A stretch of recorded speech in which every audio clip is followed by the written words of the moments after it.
आपने कभी सोचा है इस संपूर्ण ब्रह्मांड की सनातन और अंतिम ऊर्जा का स्रोत क्या है? न केवल सूर्य या तारे, बल्कि वो अदृश्य जीवन ऊर्जा जो आकाश गंगाओं को चलाती है, हमारी सांसों में बहती है और हर कण, चाहे जीव हो या निर्जीव, उसमें समाई हुई है।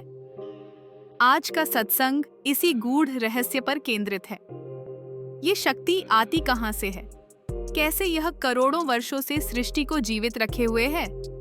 और सबसे बड़ा प्रश्न, क्या हम इस शक्ति से जुड़ सकते हैं? क्या हम इसे अनुभव कर सकते हैं? यह कोई कल्पना नहीं, यह है अंतरयात्रा।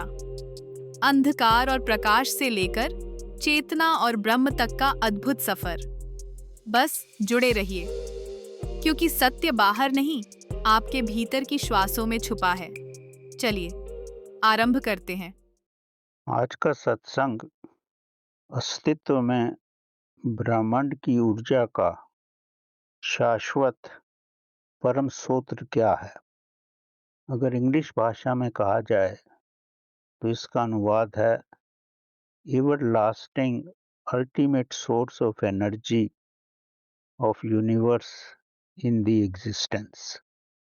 ये थोड़ा गहरा विषय है कि अस्तित्व में ब्रह्मांड की ऊर्जा का शाश्वत, जो हमेशा रहने वाला सूत्र क्या है। अगर आप ध्यान की गहराई में जाओगे, और दूसरे शब्दों में मैं कहूँ, ध्यानतम गहराई में जाओगे, तो ही इसका आपको आभास होगा, अन्यथा इसका आभास नहीं होगा। मैं सरल शब्दों में इसके बारे में बताने का प्रयत्न करूँगा और आप इसको समझ भी जाओगे अगर आप ध्यान की कुछ भी गहराई में बैठे हो तो सबसे पहले तो ये समझना ज़रूरी है कि इस विश्व में या तो अंधकार है और या प्रकाश है। अंधकार और प्रकाश दोनों एक साथ नहीं रह सकते।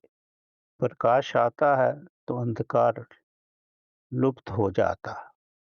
तो एक बार अंधकार परमात्मा के पास गया और उसने परमात्मा से प्रार्थना की कि प्रकाश उसको जीने ही नहीं देता। प्रकाश ने परमात्मा से कहा कि मैंने तो अंधकार को देखा ही नहीं है, क्योंकि जैसे ही प्रकाश आता है तो अंधकार तो लुप्त ही हो जाता है। तो आप पूर्ण रूप से समझ सकते हो कि या तो आप प्रकाश में रहते हो या अंधकार में रहते हो, या अपने स्वयं के साथ अंदर रहो या बाहर विश्व में अंधकार में रहो। आप दोनों अवस्थाएं एक साथ नहीं जी सकते।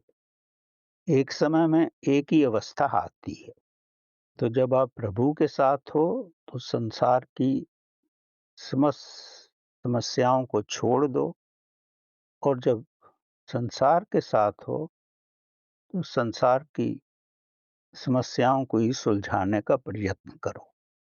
तो या प्रकाश में रहो या अंधकार में रहो, अन्यथा आप भटकते ही रहोगे। दूसरा पहलू ये है कि सारे ब्रह्मांड में एक ही महाशक्ति है। हम सभी उसी स्रोत से आए हैं। जैसे कोई भी कपड़ा हो तो उसके अंतरतम में तो धागा ही होता है। कपड़े का रंग कोई भी हो, किसी तरह का भी वस्त्र आपने बनाया हो, पर भीतर तो धागा ही होता है। तो इसकी थोड़ी गहराई में अगर आप जाओ तो आप ये पाओगे, हमारे अंदर, सबके अंदर धागे के रूप में आत्मा ही है। चाहे हम जीवित प्राणी हैं या अजीवित हैं। कहने का मतलब, चाहे मनुष्य है, जानवर है, पेड़ पौधा है या पत्थर पहाड़ हैं, सबके बीच में वो प्रभु की शक्ति ही विद्यमान है। अंतर केवल इतना ही है कि जो निर्जीव पदार्थ हैं उसमें आत्मिक शक्ति सुप्त अवस्था में है, और जो जीवित हैं उसमें जागरूक अवस्था में है। मनुष्य में वो महाजागृत अवस्था में है। पशुओं में, पौधों में जागरूकता कम है। चट्टानों में, पत्थरों में वो सुप्त अवस्था में है। पर सबके अंदर एक ही शक्ति है। यही ब्रह्मांड का बहुत बड़ा रहस्य है। अब जैसे हम मानव की अवस्था में हैं, हमसे जो कम विकसित प्राणी हैं, वो जानवर हैं, पौधे हैं।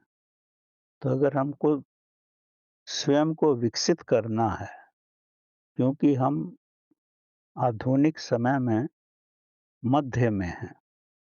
जब हम मध्य में हैं, तो हमें ऊपर ही जाना है। ऊपर जाने का मतलब ये है कि हमको महामानव बनना है। अगर हम अस्तित्व में ब्रह्मांड की ऊर्जा को समझना चाहते हैं, तो जब तक हम महामानव की अवस्था में नहीं आएंगे या ध्यान की गहरी गहराइयों में नहीं जाएंगे, तो हम इस विषय को नहीं समझ सकते।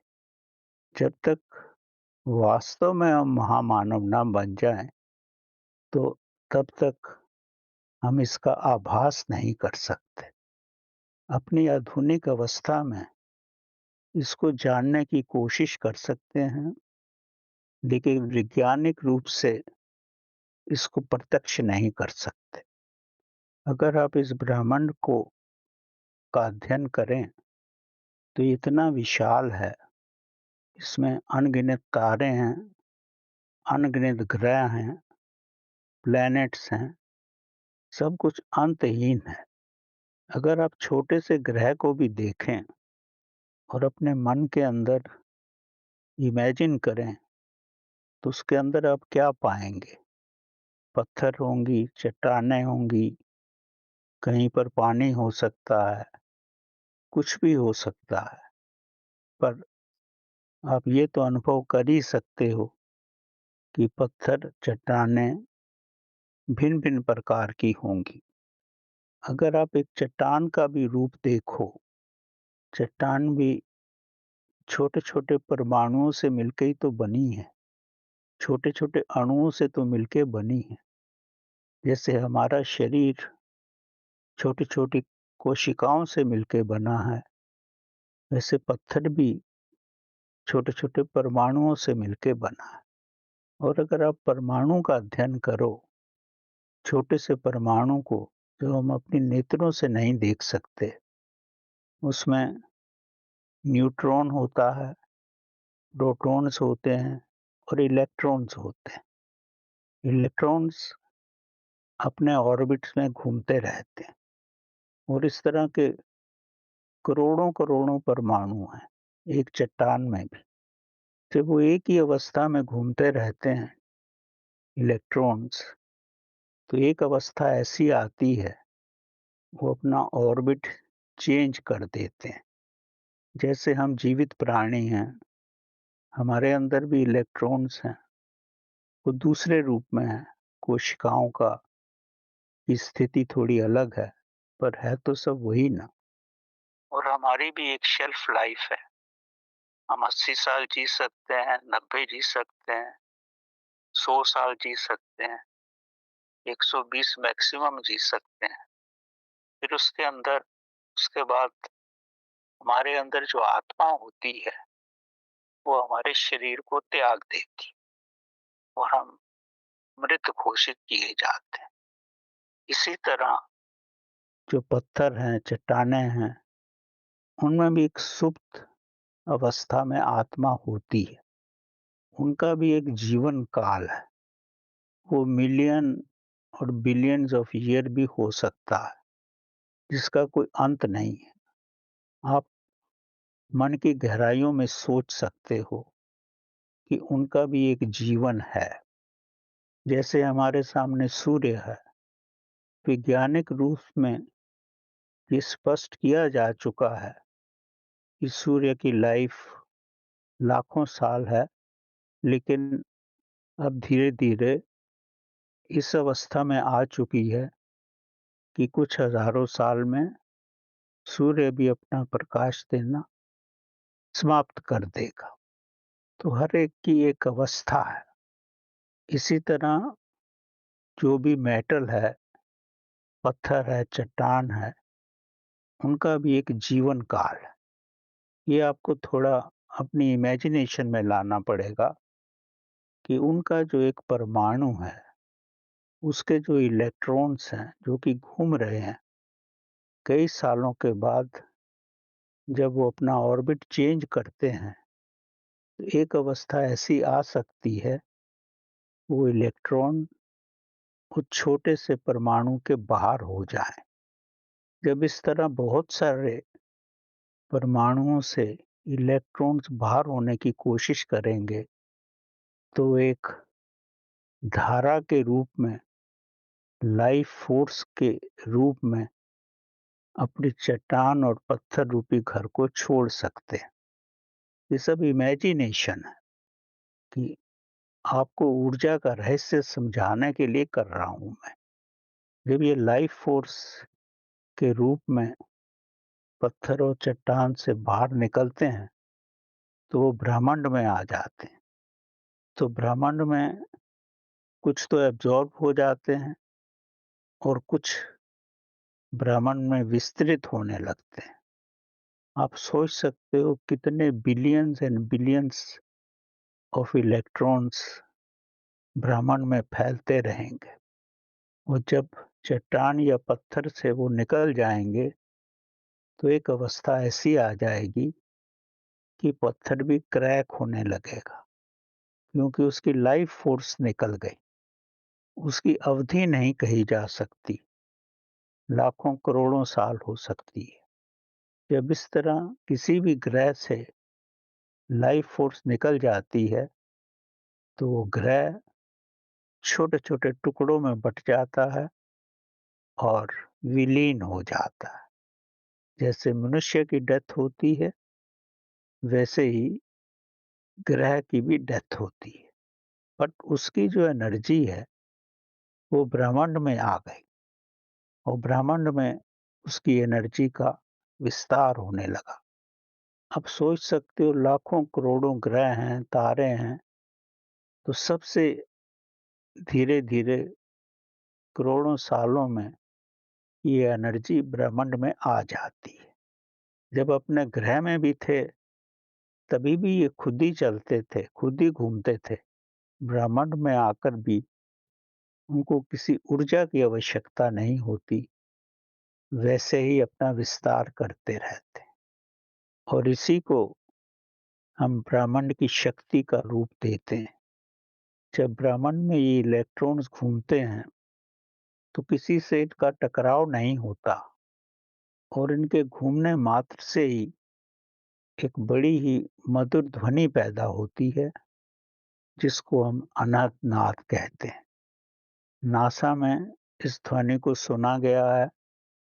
आप भी अपने घर में जब शांत बैठते हो रात के समय, विचारों से रहित होकर के अपने मन की शून्यता में, तब आपको ये ध्वनि सुनाई पड़ सकती है। और ब्रह्मांड का विकास हो रहा है, ये तो विज्ञान ने इस्टैब्लिश कर दिया है। तो ये इलेक्ट्रॉन प्रकाश की भी की स्पीड से बढ़ कर के इनकी स्पीड होती है, इनकी तेज़ी होती है और ये फैलते ही जाते हैं। तो ब्रह्मांड की शक्ति भी इनके साथ चारों तरफ फैल ही रही है।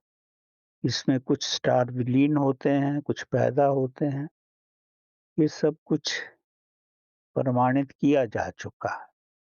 मैंने तो केवल आपको इतना ही एक्सप्लेन किया है कि एक परमाणु से एक लाइफ फोर्स निकलती है और वही फोर्स ब्रह्मांड में अपनी शक्ति को प्रसारित करती है और फैलती जाती है। और इस फैलाव में आगे जाकर के बड़ी-बड़ी चट्टानें आती हैं। ये शक्ति जब उनसे मिलती है, तो उनसे भी लाइफ फोर्स निकलती है और इस तरह विस्तार होता जाता है। अब आप मनुष्य की अवस्था में आओ। ये जो अनंतनाद में जो शक्ति है, यही चेतना की शक्ति है और हम लोग भी, हर प्राणी इस चेतना की शक्ति से ही उत्पन्न हुआ है। हमारे अंदर वही शक्ति है, चेतना की शक्ति, जिसको कि हम आत्मा का नाम देते हैं। ये बेसिकली एक वर्चुअल एनर्जी है। इसको आप अपनी नेत्रों से नहीं देख सकते और ये वर्चुअल एनर्जी पैदा होती है, विलीन होती है। यही रूप इसका चलता रहता है।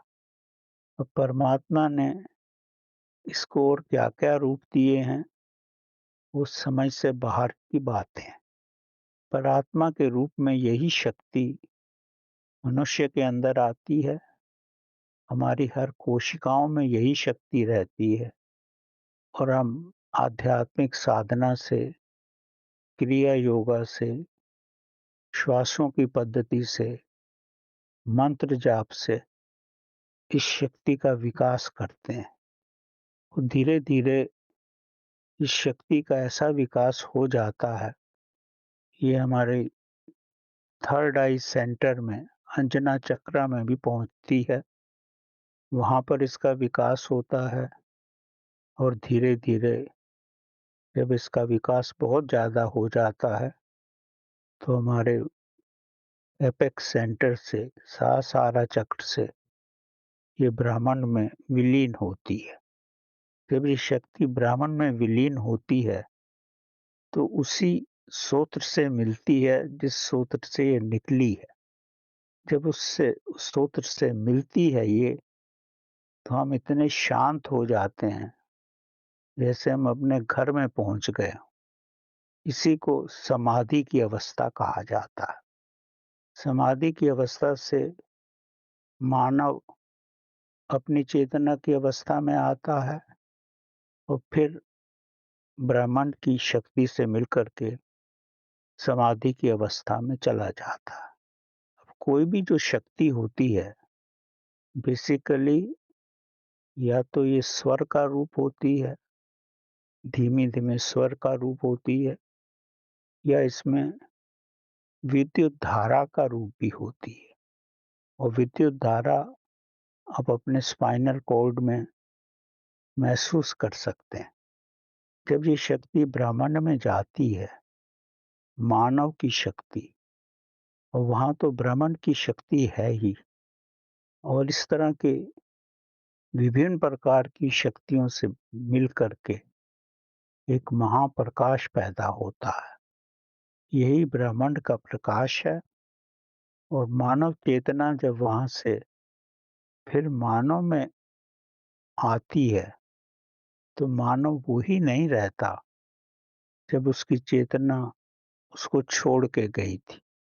उसमें ब्रह्मांड का विकास हो जाता है, उसमें महाबुद्धि आ जाती है और जब ये हज़ारों लाखों बार हो जाता है, तो धीरे-धीरे मानव महामानव का रूप ले लेता है और जब महामानव का रूप ले लेगा, तो मनुष्य का भविष्य जो है, महामानव का रूप ही है। वो कितने हज़ारों और लाखों वर्षों में होगा, वो कहना बहुत मुश्किल है। अरबिंदो जो पौंडीचेरी के महापुरुष थे, उन्होंने बड़े स्पष्ट रूप में यही लिखा है अपनी पुस्तकों में कि महामानव व्यक्ति कैसे बनेगा, ये कहना नामुमकिन है, पर महामानव बनकर ही मनुष्य का विकास होगा। तो मैंने आपके सामने यही प्रस्तुत किया है कि हमारी चेतना कॉस्मिक चेतना से मिलके, कॉस्मिक एनर्जी से मिलके, और कॉस्मिक एनर्जी जो है, वो ब्रह्मांड के बहुत से ग्रहों से, तारों से, विभिन्न प्रकार से आई है। उसमें इतनी महाशक्ति है, इतनी शून्य की शक्ति है, वही मनुष्य को महामानव बना सकती है और उसी को लेकर के ये कहना संभव है कि यही एक पद्धति है जिससे व्यक्ति महामानव बन सकता है। अब इसमें परमात्मा के रूप में इसमें कितनी और जटिलताएं हैं, वो सब कहना मुश्किल है। पर जब व्यक्ति समाधि की अवस्था में काफी समय तक रह लेता है, तो उसमें महामानव का एक कण आ जाता है, और जब इस कण का विस्तार होने लगता है, तो धीरे धीरे उसको स्पष्ट हो जाता है कि ये ब्रह्मांड की शक्ति किस रूप में विभिन्न प्रकार के ग्रहों से निकली है, विभिन्न प्रकार के तारों से निकली है, वो कैसे कैसे ये अपना रूप बदल रही है। तो समाधि की गहरी अवस्था में आकर ही इसका आभास हो सकता है। इसका केवल आभास मात्र ही होता है, और समय आने पर इसका आभास ही नहीं होगा, आप इस शक्ति में जी भी पाओगे। यही मनुष्य का भविष्य है।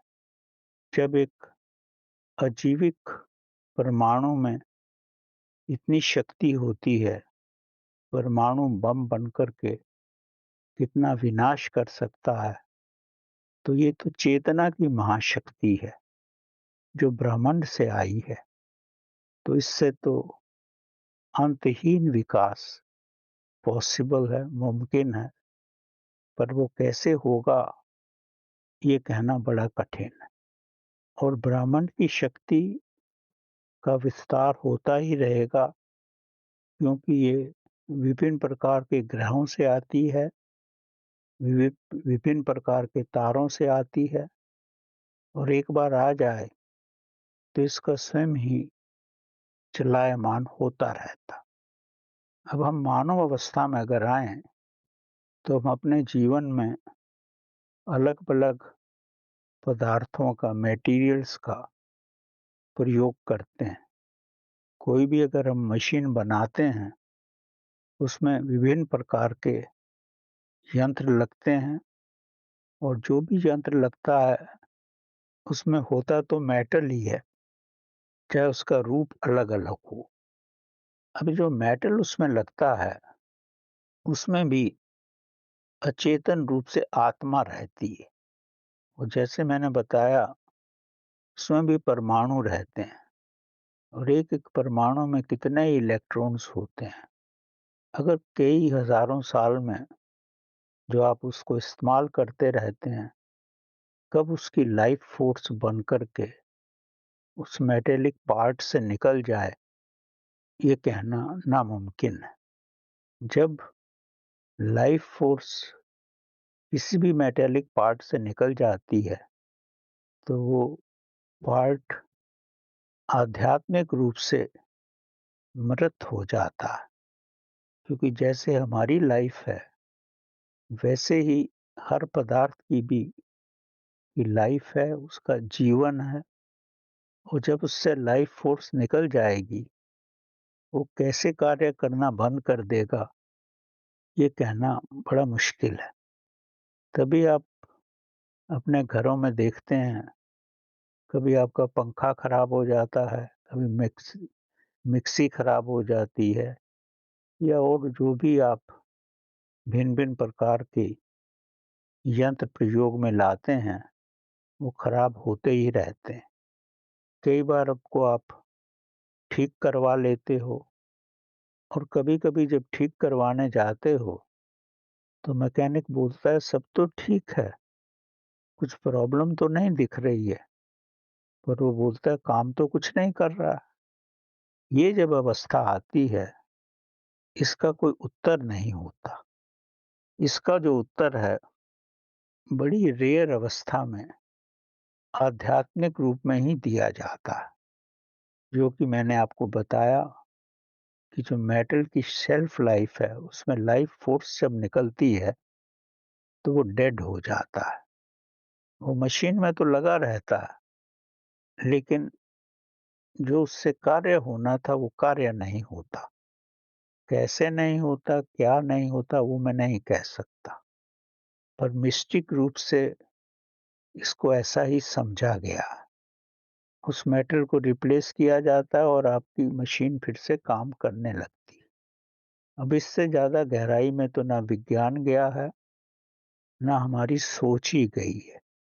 केवल आध्यात्मिकता की गहराई में जाकर के इस चीज़ का आभास किया गया है कि जब संसार में बहुत सारे क्रैशेस होते हैं, एक्सीडेंट्स होते हैं, खूब उसकी जाँच की जाती है और कई सालों की जाँच के बाद भी नहीं मालूम पड़ता कि ऐसा क्यों हो गया है।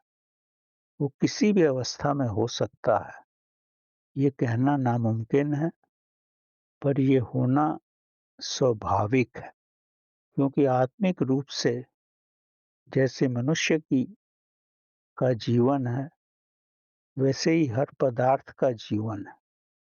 देखने में वो लगेगा ठीक है, मनुष्य क्योंकि भौतिक प्राणी है, तो उसको हम शरीर को जला देते हैं या गाड़ देते हैं, तो फिर से ब्रह्मांड में उसके परमाणु मिल जाते हैं। पर जो मेटल है, इस पे ऐसा कोई अनुसंधान नहीं किया गया है कि उनके अंदर क्या-क्या बदलाव होते हैं।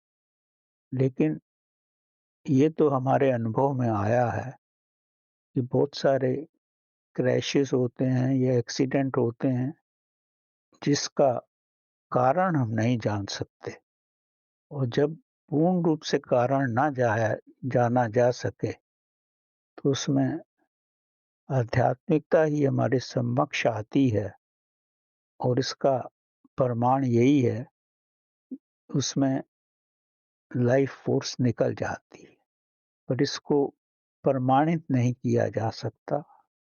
ध्यान की गहराई में जाकर इसका थोड़ा बहुत अनुभव हो सकता है और समय आने पर ये विज्ञान प्रगतिशाली हो जाएगा, आध्यात्मिकता भी विज्ञान का रूप ले लेगी, तब ये मुमकिन हो जाएगा समझना कि पदार्थ से जो लाइफ फ़ोर्स निकलती है, वो कैसे पदार्थ के जीवन को प्रभावित करती है। लेकिन आधुनिक काल में इसका आभास किसी को भी नहीं है।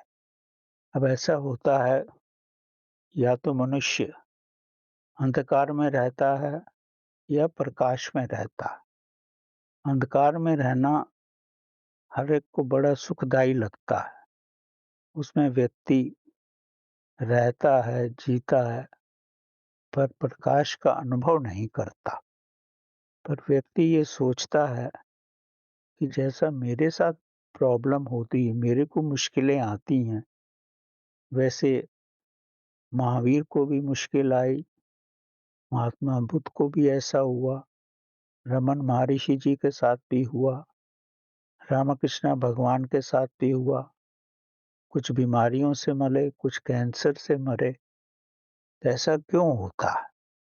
इसका साधारण सा उत्तर यही दिया जा सकता है कि जब आप प्रकाश में रहते हो और एक पल भर के लिए भी अंधकार आता है, तो आपकी लाइफ फ़ोर्स समाप्त हो जाती है और आपको कोई न कोई समस्याएँ आती हैं और उससे या आप उलझ जाते हो या फिर धीरे-धीरे आपका जीवन भी समाप्त हो जाता है। ऐसा आपने खुद भी जीवन में अनुभव किया होगा। आप बड़े जागरूक हैं, अकस्मात आपका ध्यान भटक गया, आप प्रकाश से अंधकार में आ गए और उस समय इतनी भयंकर समस्या आप स्वयं के लिए क्रिएट कर लेते हैं कि आप समझ ही नहीं पाते कि मेरे साथ ऐसा क्यों हो गया। ये बड़ा स्वाभाविक है। जैसे आपके घर में प्रकाश है और सडनली अंधकार हो जाए और फिर प्रकाश आ जाए, तो कभी-कभी उस अंधकार में कुछ भी भयंकर भी हो जाता है। कभी-कभी जागा हुआ व्यक्ति अकस्मात सुप्त अवस्था में चला जाता है, अंधकार में चला जाता है और कुछ भी भयंकर गलती कर बैठता है और उसके भीषण परिणाम होते हैं। वो कहना बड़ा मुश्किल है कि क्यों गलती हुई, क्या परिणाम हुए, ये सब किसी न किसी रूप में लाइफ फोर्स एनर्जी से ही संबंधित है। इसके बारे में जितना भी विस्तार किया जाए वो कम है, जब तक आप स्वयं ही इसको अनुभव ना करो। जब तक आप इसको स्वयं अनुभव करोगे, तभी आपको मालूम पड़ेगा कि आदमी कभी भी प्रकाश से अंधकार की अवस्था में जा सकता है और अंधकार से प्रकाश की अवस्था में भी आ सकता है। और ब्रह्मांड के जितने भी पदार्थ हैं, इस पदार्थ से के परमाणु से एक लाइफ फोर्स धारा निकल जाए और वो धारा ब्रह्मांड में फैल जाए, उससे या तो ब्रह्मांड की शक्ति बन जाती है और नहीं तो भयंकर समस्याएं हो जाती हैं, क्रैशेस हो जाते हैं, जिसको वैज्ञानिक रूप से नहीं बताया जा सकता, पर ऐसा ही होता है और उसके परिणाम आप सब देखते ही हो। तो संक्षेप में मैं यही कहूँगा कि अस्तित्व में ब्रह्मांड की शक्ति हमेशा ही रहेगी, क्योंकि ब्रह्मांड इतना विशाल है, उससे लाइफ फोर्स किसी न किसी रूप में निकलती रहती है और मनुष्य भी अपनी चेतना का विकास करके उस ब्रह्मांड शक्ति में चला जाता है और धीरे-धीरे मानव से महामानव बन सकता है। और जब वो महामानव बन जाएगा, तब उसको सब कुछ पूर्ण रूप से स्पष्ट हो जाएगा कि क्यों ऐसा होता है। अभी ये केवल हमारी इमेजिनेशन में है, हमारी सोच में है और हर चीज पहले सोच से ही निकलती है और बाद में ही उसकी वास्तविकता सामने आती है। कितने हजारों लाखों सालों के बाद ये सामने आएगी, ये कहना नामुमकिन है। उसकी यही पद्धति रहेगी या पद्धति भी बदल जाएगी, ये भी कहना मुश्किल है। पर ये तो पूर्ण रूप से स्पष्ट है कि मानव महामानव में परिणित होकर ही ये सब समझ सकता है, ये सब चेतना का विकास है और लाइफ फोर्स एनर्जी का, उसकी शक्ति का ही चारों ओर से उसका ही प्रसारण है, जिसमें कि हम अपना जीवन व्यतीत कर रहे हैं और हमारा बुद्धि विकास भी वहीं से हो रहा है। धन्यवाद।